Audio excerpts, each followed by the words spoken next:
Saya Fedro dari Tempo. Mas izin menanyakan, kenapa waktu itu pengadaan laptopnya itu dipilih untuk menggunakan Chromebook dan bukan Windows? Dan yang kedua, apakah Mas sudah pernah dipanggil atau digeledah rumahnya? Itu aja. Oke, sebelum Pak Nadiem nanti menambahkan, perlu dijelaskan sebagai berikut. Bahwa sebelum periode beliau sebagai menteri, memang pernah ada penelitian khusus untuk 3T. Itu daerah tertinggal yang tidak ada internetnya. Tapi proyek daripada beliau ini, apalagi waktu itu lagi corona ya, khusus memang untuk daerah yang non 3T ya, yang memang ada internetnya lengkap.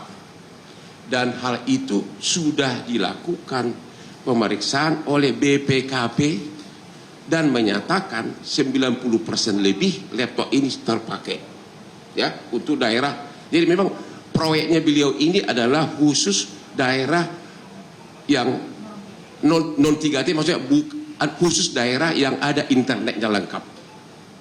Jadi tidak benar bahwa dia sengaja rubah dari walaupun 3T dipaksakan, itu tidak benar. Itu proyek benar ya. Bisa dijelaskan khusus itu dulu. Silakan. Bisa. Ya. Terima kasih untuk pertanyaannya. Betul. Jadinya memang sepengetahuan saya ada narasi bahwa ada kajian yang menyebut bahwa Chromebook itu tidak cocok untuk diaplikasikan di sekolah.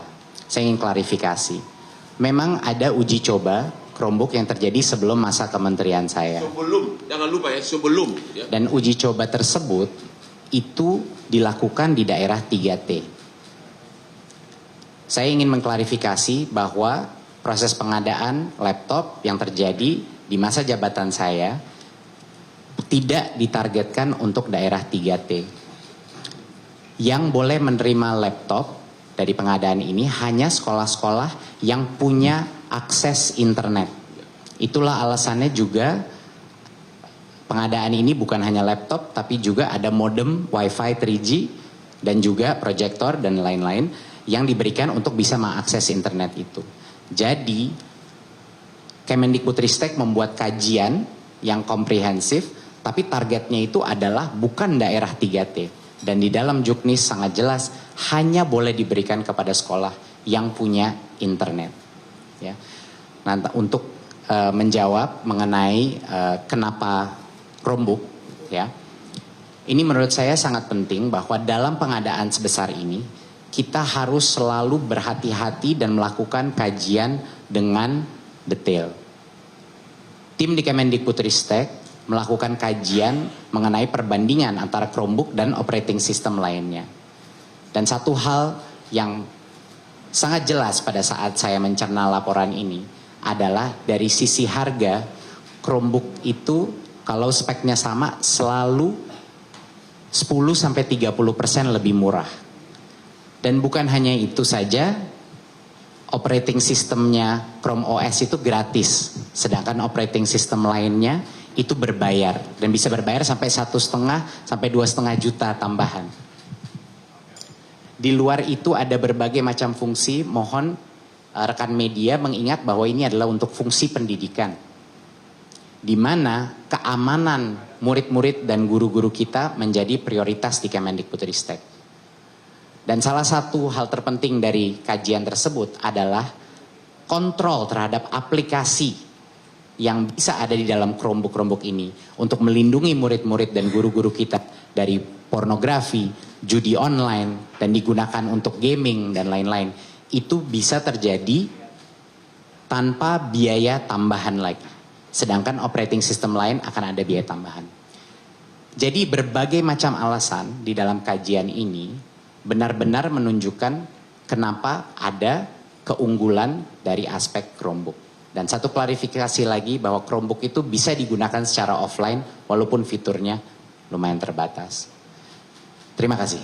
Jadi pertanyaan pertama yang paling basic adalah, kan yang pertama kan seolah-olah Nadiem ini merubah kajian. Itu paling basicnya di situ. Unsur melawan hukum yang dituduhkan itu merubah kajian agar Chromebook dimenangkan. Ternyata itu dua kajian yang berbeda. Kalau kajian yang pertama itu adalah untuk daerah 3T, yaitu daerah tertinggal, ya, pokoknya daerah tertinggal lah. Itu ada dilakukan kajian itu sebelum beliau jadi menteri. Ya. Kenapa? Jadi yang mengatakan bahwa tidak cocok itu untuk daerah tertinggal itu memang tidak cocok. Tapi kan proyek beliau ini bukan untuk daerah tertinggal. Kalau boleh saya klarifikasi, itu sebenarnya bukan dalam bentuk kajian tapi dalam bentuk uji coba Chromebook di daerah 3T sebelum masa saya menjabat. Sebelum, jangan lupa sebelum. Dan mungkin bisa saya tambahkan juga bahwa untuk daerah 3T di bawah masa jabatan saya ada program terpisah namanya Awan Penggerak, di mana kita membantu sekolah yang tidak punya koneksi internet. Awan Penggerak. Awan Penggerak. dan itu Ya. awan penggerak. Ya. Dan itu adalah program di mana kita memberikan device khusus local cloud kepada sekolah-sekolah yang tidak punya internet. Jadi beda programnya dengan pengadaan Chromebook, di mana itu untuk mayoritas sekolah yang punya koneksi internet. Terima kasih. Udah jelas soal itu ya. Yang lain dulu.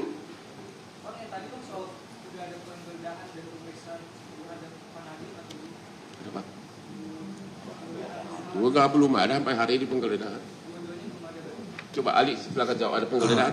Jadi yang mesti teman-teman media ketahui bahwa sampai saat ini saya menjawab langsung tadi yang Mas sampaikan bahwa penggeledahan itu tidak ada, pemanggilan pun belum ada. Itu ya. Satu lagi yang itu kan yang pertama, ini kan apakah tuduhan korupsi. Tadi kan unsur melawan hukumnya bahwa dia merubah uji coba itu udah nggak benar karena dua hal yang berbeda. Itu satu udah terbantahkan. Yang kedua mengenai prosesnya. Ternyata ini laptop ini setiap calon vendor memasukkannya di e-katalog. E-katalog itu adalah semua vendor bebas untuk mencantumkan dia punya produk di sana untuk nanti ditawar oleh si kementerian. Dan itu e-katalog diawasi langsung oleh LKPP, Lembaga Kajian Pengadaan Barang dan untuk pengadaan barang pemerintah. Jadi di e-katalog itu ada begitu banyak jenis-jenis laptop ya, dan dengan spesifikasinya nanti dipilih salah satu. Jadi benar-benar open, terbuka. Dan akhirnya menurut BPKP di e-katalog itu harganya sekitar 6 sampai dengan 7 juta. Ternyata harga jadi yang dibeli oleh kementerian adalah sekitar 5 jutaan. Jadi jauh lebih murah dari harga yang tercantum di e-katalog. E-katalog adalah dokumen resmi yang terbuka untuk umum yang dikelola oleh LKPP, lembaga yang di bawah langsung pemerintah kita, bagian dari pemerintah kita. Dari unsur merugikan kerugian negara itu sudah terbantahkan dengan e-katalog tersebut. Kira-kira begitu. Ya,